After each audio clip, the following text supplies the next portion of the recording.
For those who live in Navy Yard, did you know you can order Walters online for pickup? Visit waltersdc.com, click on menus, and then push the order online button so it's ready when you get there to take back home with you. A bit of an update for everybody. CJ Abrams is going to start getting some work in at second base. He will start to play some games over there once he's in a spot where we feel like he's ready to do so. Here's the set of the pitch. Swing a line drive right side, past Nunez, base hit right field. Mets take the lead, Bichette scores. Over to third goes Roberts, and it's 2-1 New York. Here's the set by Senga. Runners lead first and second. The kick and the pitch, swing and a miss. He got him with a forkball, and the game is over. And Kodai Senga is 2 for 2 in the save category as he comes in. A little bend with a couple of runners, but gets the strikeout of Ortiz to end it. And the Mets have taken game one of this 3-game series here in New York. And welcome to Nats Chat. I'm Al Galdi, host of the Al Galdi podcast. I'm joined by Washington Nationals insider Mark Zuckerman of NatsJournal.com. He is at Citi Field in New York City. So the Washington Nationals have begun a 9-game road trip with a 4-1 loss at the New York Mets on Friday night in game one of a 3-game series. So this was a game in which the Nats blew a 1-0 6-inning lead in allowing 2 runs in the bottom of the 6th and 2 runs in the bottom of the 7th. The Nats now are back to being 4 games below 500, 60 and 64, run differential plus 20. The Mets now are a National League East worst 54 and 69 with a run differential of minus 44. Much more on the game in a bit, but truth be told, the number one item with the Nats on Friday by far was Nats manager Blake Butera during his pregame session with reporters on Friday afternoon announcing major news. He announced that the Nats are moving CJ Abrams from being primarily a shortstop to being primarily a second baseman. Obviously, CJ spent the majority of his career at shortstop and all of his time for Nationals there, so understand this is not an easy decision. A position change that we had wondered about, that I have strongly advocated for, is happening, and it's happening now. There is no waiting until the offseason and next season. Now, the change is not immediate. Abrams on Friday night was the Nats starting shortstop and number one batter, went 0 for 2 with 2 walks, a hit by pitch, and a stolen base. And the change apparently is not absolute. Butera on Friday afternoon did say that Abrams still will play shortstop to some extent. We'll get to that. But, no doubt here, Abrams' primary position is changing. He's going from being primarily a shortstop to being primarily a second baseman. He entered Friday having accumulated the following defensive stats: over 5,297 regular season innings at shortstop at the major league level, minus 11 defensive run save per Sports Info Solutions, minus 63 outs above average per Statcast. Not good. His advanced stats in this regular season were especially bad entering Friday, minus 17 outs above average, minus 5 defensive runs saved. He is having an outstanding offensive season for sure, but the defense has been a big problem. And Mark, the Nats, I believe to their credit, are doing something about this. They are, and they're doing it in a dramatic way to do it in season like this. I think when you brought this up, about a week ago or so, I think I was on board with you in saying that I believed, and I think I've believed for a while, that this was going to be the long-term plan that the organization had. But I felt like that was more likely to be the kind of thing done in the offseason. Take your time with it, let them get a lot of work there, go through a whole spring training, and then start next season perhaps at a new position. So I did not expect, nor do I think a lot of people expected this to happen right now at this point. And it may be the right move in terms of putting their best defensive lineman out there. I think most people objectively would say that Nasim Nunez should be a better shortstop than CJ Abrams was, and that Abrams should be able to hold his own at second base. But I do think they opened some pretty big cans of worms here by making this move now. When they did, I'll just say, and we're going to get into all the ramifications of this, I'll just say that the way that CJ Abrams talked about it to us did not sound like he was nearly as on board as Blake Butera made it sound like he was when he spoke to us a little bit prior to that. I kind of stay where my feet are. I don't really think about stuff that's not happening right now. I have some real concerns here that this is not going to be as smooth a transition as everybody would hope it is. Well, as you brought up, if you're a bad defensive shortstop, you may well be a bad defensive second baseman. So, I think you kind of start with that. Like, there is no guarantee he will do well defensively at second base, but kind of the way I view at it is you can maybe not be hurt as much by him being bad defensively at second base as you are at shortstop. The other thing that's come up is, well, what about putting him in the outfield? And as we all know, the Nats are loaded with outfielders, so they don't really need that right now. In a different universe in which the Nats aren't so loaded in the outfield, I think you probably would more consider that, making CJ Abrams a corner outfielder. I did want to ask you, though, about how Abrams took this news, because like you, I heard Blake Butera say what he said. He received it well. I think he was a total pro. This was not just like one conversation. This was a few conversations we had. And I was like, oh, wow, CJ Abrams is embracing this. That's good. That's a real credit to CJ Abrams. I can't wait to talk to my friend Mark about CJ Abrams welcoming this with open arms. And then I heard CJ Abrams, his pregame session with you guys. Do you view yourself as a shortstop long term? I do, yeah. Why? That's just where I've been playing my whole life.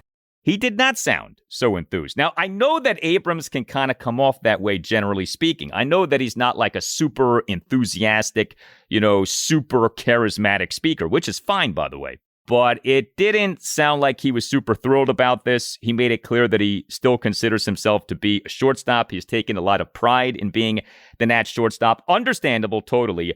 But yeah, man, for this to work, there needs to be buy-in from the player. And that becomes the question. Is there true buy-in from the player? I don't know the answer to that. Now, I agree with you that I think it's important, the caveat of this is not somebody who's a really energetic interview to begin with, and he can be a man of very few words, even when things are going well. So I don't want to read too much into what he said and how he said it. But I will just say that you're talking about a guy who just won the fan vote as the all-star shortstop, starting all-star shortstop in the National League among a group of players at that position that are some of the biggest names in baseball. Yes, the defensive numbers have been not good at all. He ranks among the worst in baseball at that position. And I think deep down, he would probably acknowledge that there is some real room for improvement there on his end. But to have your team make that move to you 1 month after you were the all-star starting shortstop, when you're having this career year at the plate. And by the way, I think there's an interesting question here of how much is he really hurting them in the field? He's got 4.5 WAR, at least according to Baseball Reference, for the season. Now, that's almost all offense, but that's a huge number to have at this point if you're not good defensively. And how many games have they lost this year where we said, oh, they lost because Abrams didn't make a play at short or something didn't go right there? I'm not trying to defend him as a shortstop. I'm just saying I don't know that it has really killed them or hurt his value that much necessarily. I also question, as you pointed out, whether moving him to second base just automatically makes him a better fielder. I think the issues he has at shortstop could very well still happen for him at second base.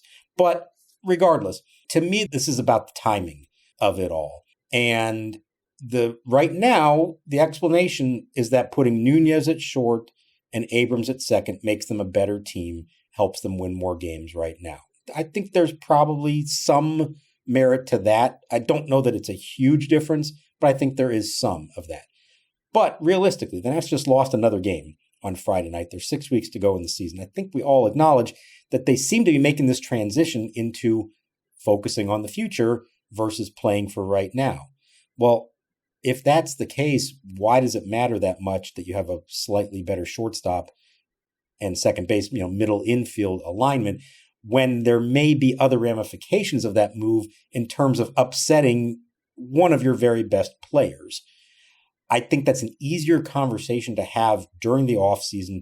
Give it time to marinate, to work on things, a whole spring training to get yourself on track, as opposed to, hey, you're our all-star shortstop, but oh, by the way, right here in the middle of the season, we're going to flip you to a less important position. I mean, it's a delicate situation, and maybe it could be handled really well, and maybe everybody embraces it, and that's all good.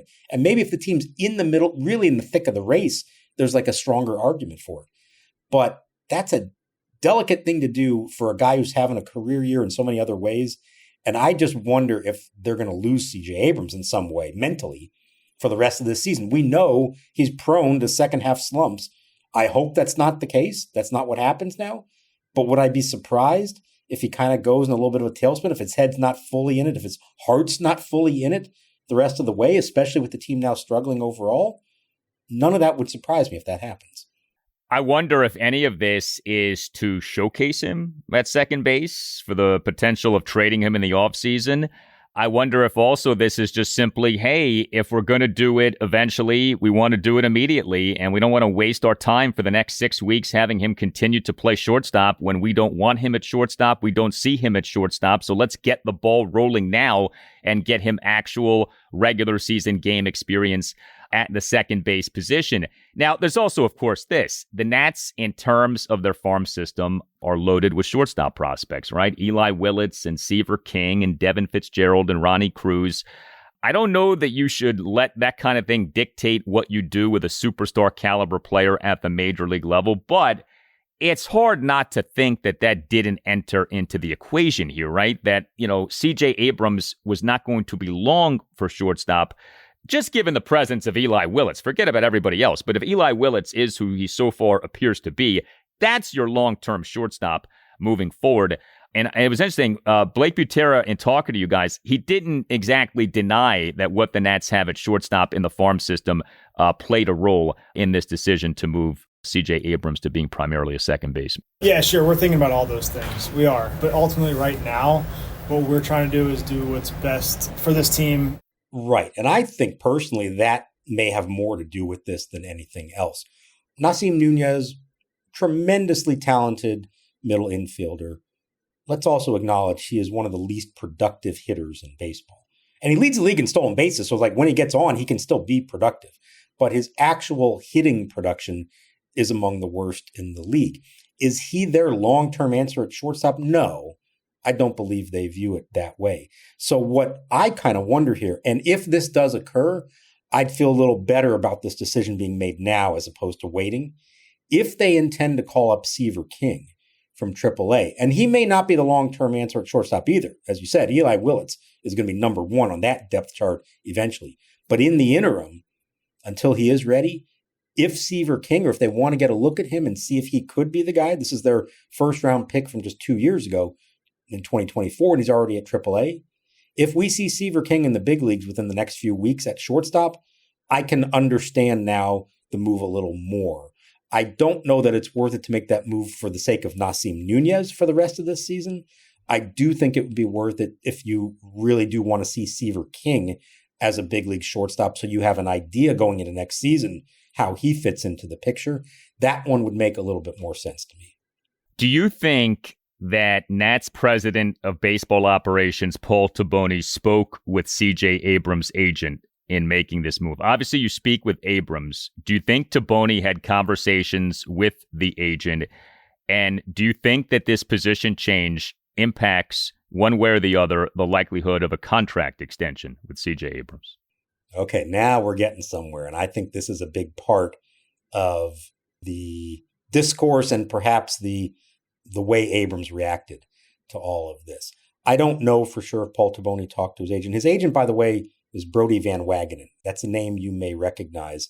Longtime agent for CAA was Ryan Zimmerman's agent, Ryan Howard, David Wright, a lot of big name players. He then, kind of out of the blue, became the Mets GM for a short while.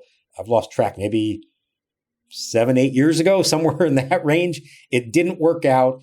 And now he's back in the agency game working for Rock Nation, which is Jay-Z's group. So he is CJ Abrams' agent. He was at the ballpark at Citi Field on Friday. Don't know if that was on purpose or not, but he was there. So I don't know if there was a conversation there. I am fairly certain the way that Paul Taboni has been such a communicator in general, I've got to believe that he was involved in discussions with CJ Abrams over the last week. They did not spring this on him out of the blue. They first met with him about a week ago, according to Butera. They kind of planted the seed. They gave him some time to think about it. They came back. They met again, I think at least a few more times over the course of the last week. And at least according to Butera, it got to the point where Abrams said to them, hey, if this is what's best for the team, then yes, I'm in on it. Good thing for him to say if that's true. How does he feel deep down inside? And what I wonder, and you brought this up, what does this mean really for CJ Abrams' long-term financial interests? He's got 2 years to go before he can become a free agent. I had so many fans respond to this news on Friday with some version of celebration in believing that this now makes it much more likely that the Nationals sign Abrams to a long-term extension before he ever hits free agency. Maybe I'm wrong here. I don't view it that way at all. I think this goes the opposite direction. I think it makes it less likely that it happens. Now, maybe from the National standpoint, they think he could be more affordable as a second baseman, won't cost as much as a shortstop. But if you're Abrams and you weren't 100% on board with this move, and in your mind, and probably your agent's mind, this is a $100 million change the Nationals just threw at you. From maybe a $300 million shortstop to a $200 million second baseman. That may be the way they're thinking about this. And I could see how that doesn't sit well with them and perhaps make them less likely to want to talk about an extension. Now, I know what you're thinking. What team out there is going to give him $300 million to be a shortstop? I don't know that there is one. Okay. But in their minds, they want to at least believe that that's still a possibility and that the longer he plays short, maybe there's a chance of that. At second base, I don't know. I'd have to look it up who the highest paid second baseman is in baseball. It's not as high paid as the top shortstops are. And so just from that standpoint, this would seem to be a move that costs him money in the long run. Yes, shortstop's a more valuable position than second base for sure, but he has been so bad defensively at shortstop that, the ruse is up. The game is over. Like, nobody views him long-term as a shortstop. We've talked about this. I mentioned to you a few shows back that Ken Rosenthal on his YouTube show flat out said a few weeks ago, everyone around baseball knows CJ Abrams isn't a shortstop long-term. So, he can call himself a shortstop, just like I can, put on a fireman suit. That doesn't make me a fireman, okay? You can play make-believe, okay? But that's not who you are. His defensive performance has been that bad. So, I get it. He's not thrilled about this, but, what would you do, CJ, if you were in the Nats' shoes? Would you keep you at shortstop, given how things have gone? For all the talk about, well, maybe he'll get better at shortstop, at this point, I think we've seen enough. I mentioned the innings total, more than 5,000 regular season major league innings at shortstop. We've got the sample size, man, and it just hasn't been good. And, if he was a better defensive shortstop, yeah, he'd be in line to make a lot more money, but he isn't. And so you can stay at shortstop, but you're not fooling anybody, and you're not going to, seduce someone into paying you to be a long-term shortstop. I mean, what I think is interesting is this. If CJ Abrams was a free agent this offseason, put aside the labor stuff, he's a free agent this offseason, his market, I do not think would be as a shortstop. I think, a big market team even that wants to sign him would be talking to him as, yeah, we want to sign you. We want to pay you hundreds of millions of dollars, but as a second baseman, we're not playing you at shortstop. I think that's where we are with him. So age 25 season, he is still so young. It's so easy to forget that because he's been around for so long at this point. But age 25 season, under team control through the 2028 season. I think this makes this coming off season even more fascinating with CJ Abrams, how he takes the position change. Do the Nats this offseason make a true decision on Abrams, either via extending him or trading him, or do we actually go into next season with Abrams still on the team, only now as the number one second baseman? I think the CJ Abrams story here just got so much more interesting. And I would love to know from Paul Taboni's perspective, is this position change being made in mind with the idea of addressing the Abrams circumstance in a long-term way, one way or the other in the coming months? Or is this just, hey, we want to do this now and, we'll still kind of play it by ear in terms of whether we extend him or trade him? So much of what these guys have done since taking over has been focused on the bigger picture on the long term, prioritizing over the short term. And so I've got to believe that they make this move with that in mind more than the short term. But I agree. I think it's very fascinating. You mentioned earlier, could they be doing this to showcase him in any way if they want to consider another trade this offseason? Perhaps that's part of the calculation. Hey, if he looks good at second base, they know what the market is for him at shortstop now, and it wasn't enough to make it worth their while to trade him now. Maybe at second base, they find something that they think works for them. I don't know. Maybe they do really hope that he is their second baseman for at least the next 2 seasons and that this is a team that's ready to contend in 2027 and 2028. And whether that's Nunez, King, or Willits as their shortstop, they think they have their best chance of winning and winning big the next few years with one of those guys at shortstop and with Abrams at second. Maybe that is part of their idea here.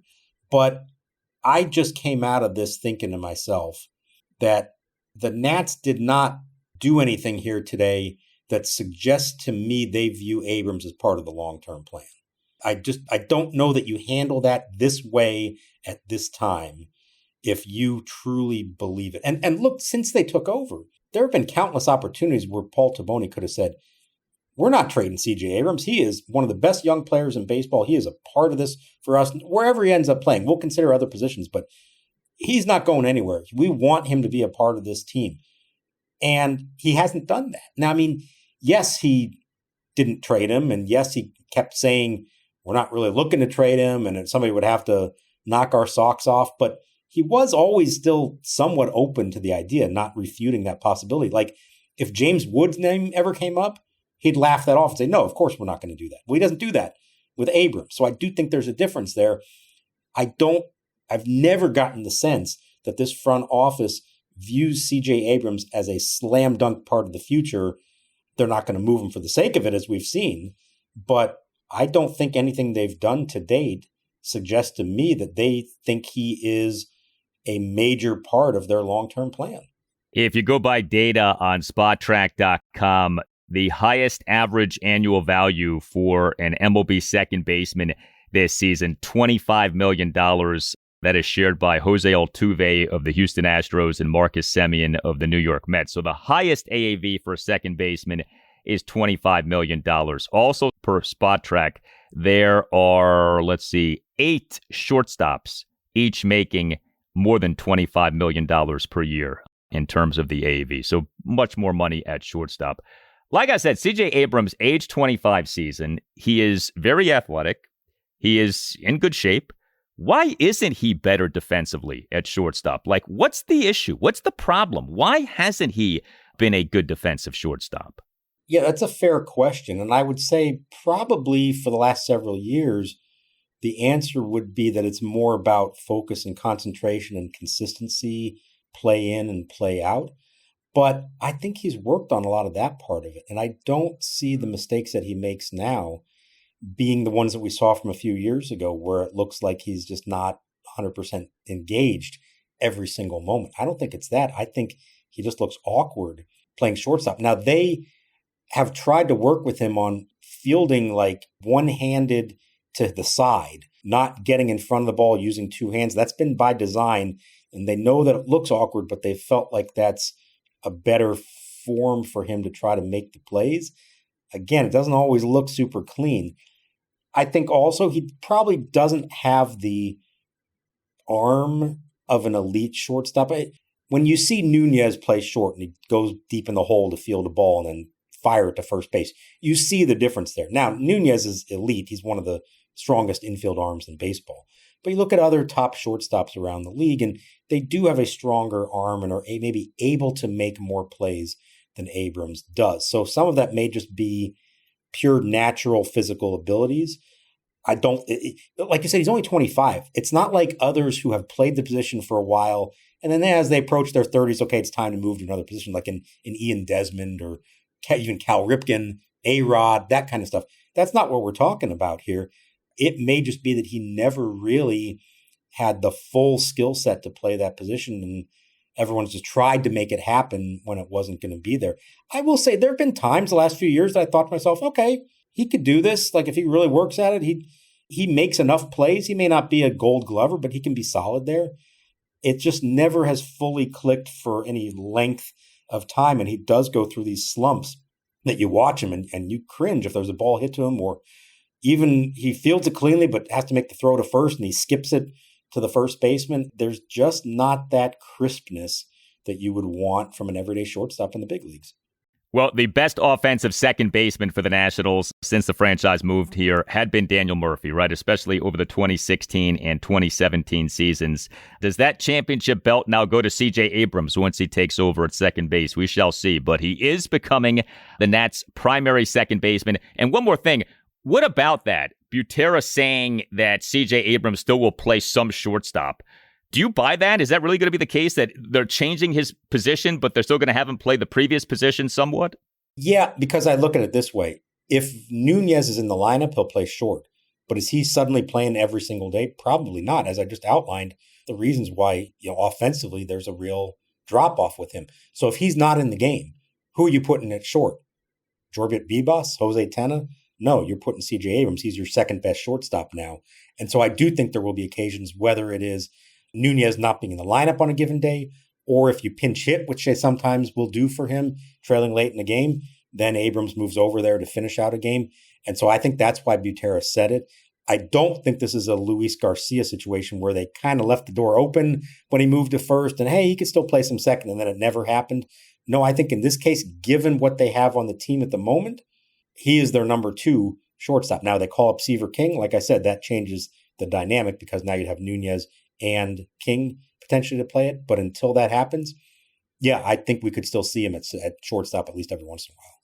Big time move being made by the Nats here, changing the primary position of one of their most important players in CJ Abrams. Hey, it's Ryan Reynolds here from Mint Mobile. Now, I was looking for fun ways to tell you that Mint's offer of unlimited premium wireless for $15 a month is back. So I thought it would be fun if we made $15 bills. But it turns out that's very illegal. So there goes my big idea for the commercial. Give it a try at mintmobile.com/switch. Upfront payment of $45 for 3 months, $90 for 6 months, or $180 for 12-month plan required. $15 per month equivalent. Taxes and fees extra. Initial plan term only. Greater than 50 gigabytes may slow when network is busy. See terms. If you're like me, you're the kid who savored every last drop of sugary milk at the bottom of your cereal bowl while watching Saturday morning cartoons. Kachava's new flavor, Cinnamon French Toast, gives you a bit of that classic nostalgia. And I love that it's made with real cinnamon bark. It's a comfort flavor, but with benefits and without the sugary drawbacks. There's no artificial colors, flavors, or sweeteners. It's non-GMO, there's no soy, there's no animal products, no gluten, and no preservatives.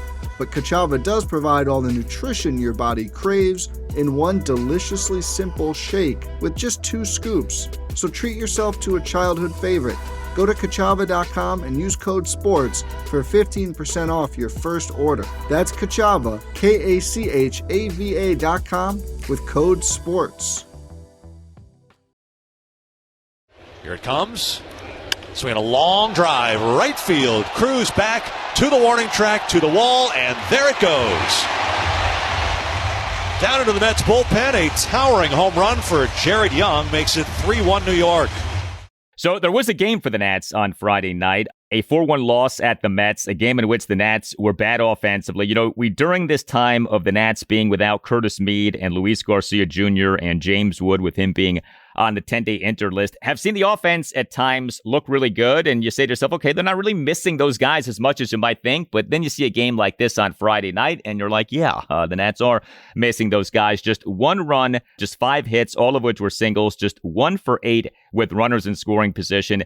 The Nats did draw 4 walks. Brady House was the Nats starting DH and number 3 batter, 2 for 3 with an RBI single, another single, and a hit by pitch. He and the Nats 1-run third, had a 1-out first pitch, opposite field RBI single into right center field to put the Nats up 1-0. The single came off right-handed Met starting pitcher Robert Stock. So nice to see that from Brady House. But otherwise, really not much going on with the Nats offensively in this game. A really quiet night for this offense.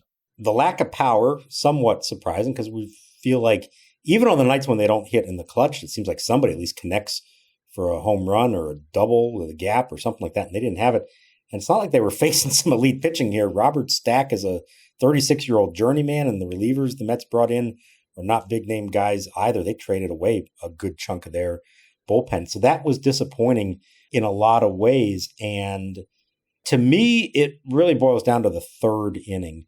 They get the first run across. They're up 1-0.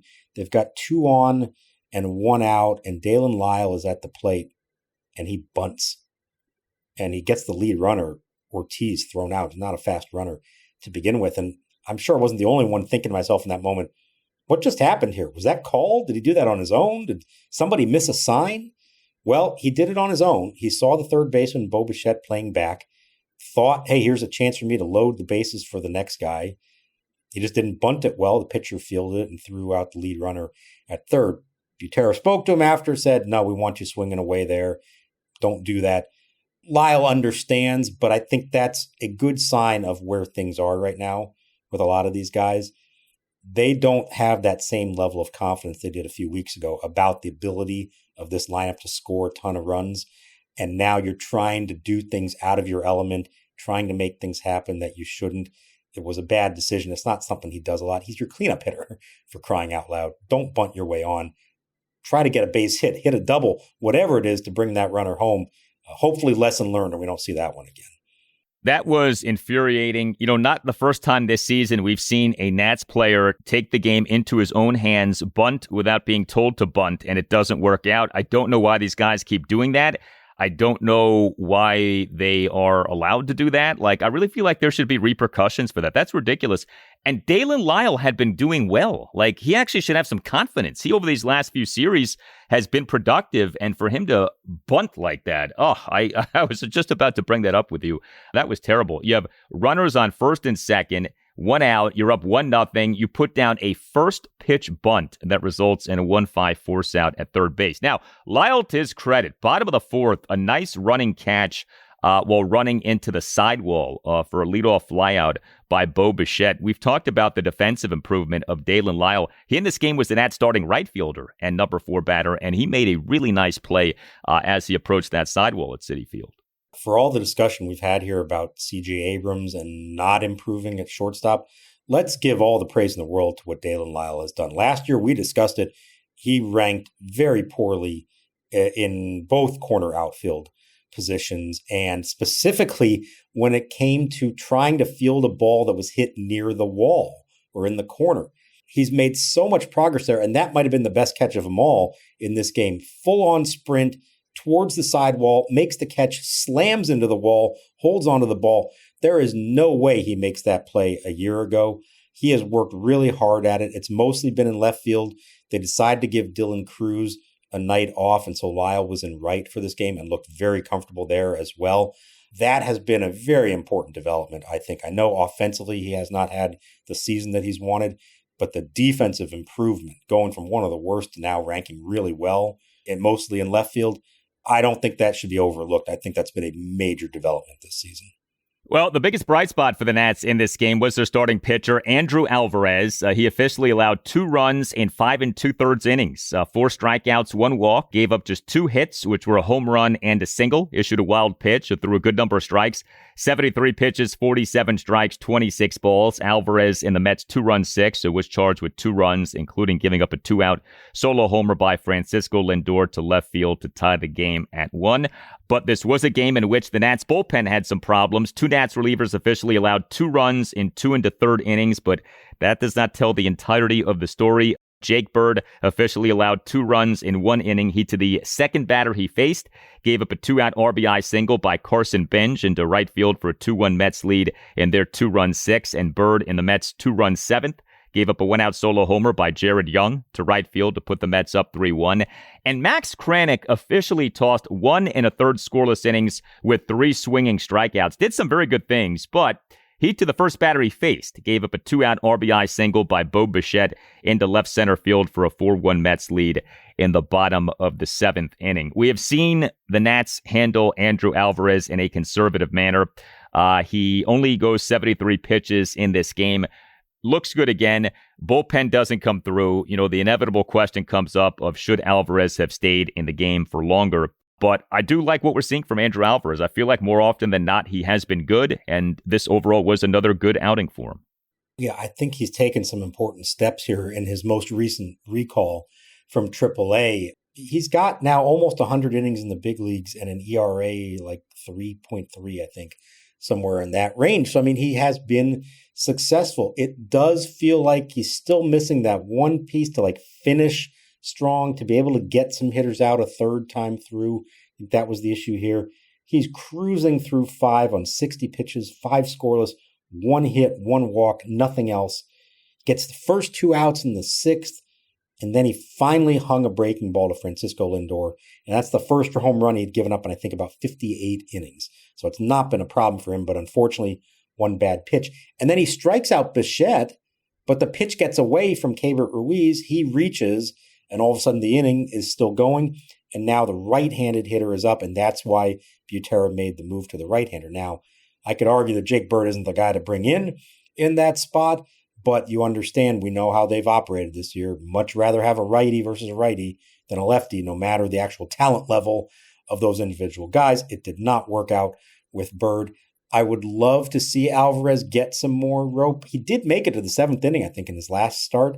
He's still, though, got to take that next step of, can he kind of finish what he starts, show that he can get hitters out a third time.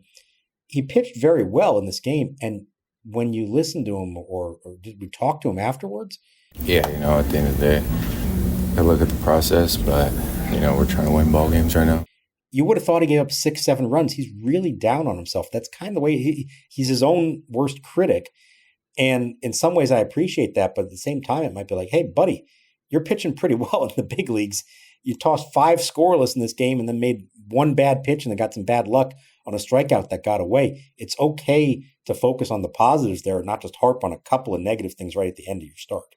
Yeah, he is on a nice run. He was called back up from AAA Rochester on trade deadline day, August 3rd.